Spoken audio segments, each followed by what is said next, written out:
Today we're going to be talking about the 3 most disappointing things about Pokemon Scarlet and Violet from me. And it won't be about the performance. At this point, it's pretty clear and obvious that this is a major issue that drastically hurts everyone's experience, especially since the core issue of memory leaks can even cause crashes to your game. Everyone knows about it, everyone can all agree it's a definite problem and it needs to be fixed. Instead, we're going to be covering design choices that can reasonably be fixed or improved because the core experience has already been developed and are already in the game. First off, the lack of clothing options really suck. You get 4 different variants to your Academy outfit, and each variant corresponds to a different season. You can't pick your shirt, you can't pick your pants, you get the 4 outfits, and that's it for the entire game. You can also customize your hat, glasses, gloves, shoes, but the big issue is the stuff that you can buy and customize, they don't really match too well with your initial outfit, so you just end up looking really silly. And most of it is really minor except for the hat, which can also be helmets. The game saying you can't customize your character's outfit because you go to an academy is essentially the same as a teacher asking for a student's homework and the student telling the teacher that their dog ate it because they didn't do the homework.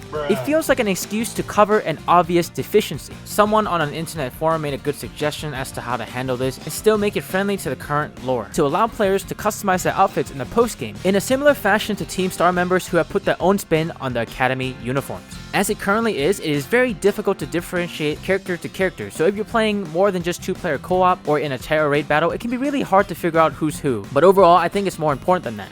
Ever since Pokemon X and Y on the 3DS, and excluding Omega Ruby and Sapphire, players have been able to customize their main character, which gives them a form of player expression. From my personal experiences of talking to others, there have been people who buy Pokemon games based on trainer customization alone. It has become a big part of the game's identity and a selling point to many. Before we talk about the next point, what would you like to see improved in Pokemon Scarlet or Violet?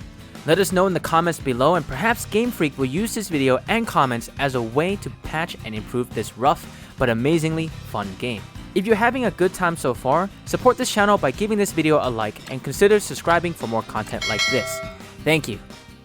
Okay, secondly, unscaled gym leaders and Team Star battles. I would have loved seeing gym leaders that had different team combinations at different levels depending on the amount of badges the player has when they challenge the different gyms. Not only would that be awesome lore-wise, showing that the gym leaders adjust to properly test the trainers, but also serve to really push that go anywhere attitude even further. While Pokemon should stay unscaled, and maybe so should Team Star battles, but having dynamic gym leaders would increase the replayability of this game's story mode a ton. The team variety in this game, even before the first badge, is already huge. The whole world is basically open to you outside of some areas, so your ability to come up with creative teams to tackle creative challenges is really high. As it currently stands, it can feel kind of mid to go against that order that they've programmed because it trivializes the game. Sure, you can use weaker Pokemon to tackle weaker content, but that sort of self-imposed rule is akin to saying all Pokemon games are challenging because players can play the game with Nuzlocke rules, a community-created playstyle that was made because Pokemon was too easy. It just doesn't work that way. I personally love the idea of challenging much harder and higher level gyms, but not at the cost of making the rest of the game easier for me. And having played through this game being a little bit over leveled because of that, scaling gym leaders will really improve the experience. Lastly, the towns are grand yet hollow and empty. There's good art direction in some of these towns, but outside the gym challenges there is usually not much to do within these locales, and that is a great shame. Every town should have some kind of fun side mini game with prizes that you could play solo or with up to 3 friends. That works to give players a break from the core gameplay loop that is Pokemon battling, while giving each town more personality and flavor. Another problem too is that you can clearly see Pokemon arenas in these towns, but if you choose to do a link battle with your friends, you can't even choose these arenas in town, nor is it random. Instead, each combatant is teleported to the school playground and fight there. This is such a missed opportunity because they spent a lot of time already designing the towns, and besides, I want to spectate my friends battle and I currently cannot do that. I can already imagine it. I'm minding my own business, doing my own thing, I walk into a town and I see just my 2 friends going at it in a battle. I'm like, whoa, that's so cool. That could have happened, but it didn't. Anyways, those are my 3 key issues with Pokemon Scarlet and Violet. And if they could improve upon these issues alongside the game's abysmal performance issues, this game would probably be my top Pokemon game of the last decade.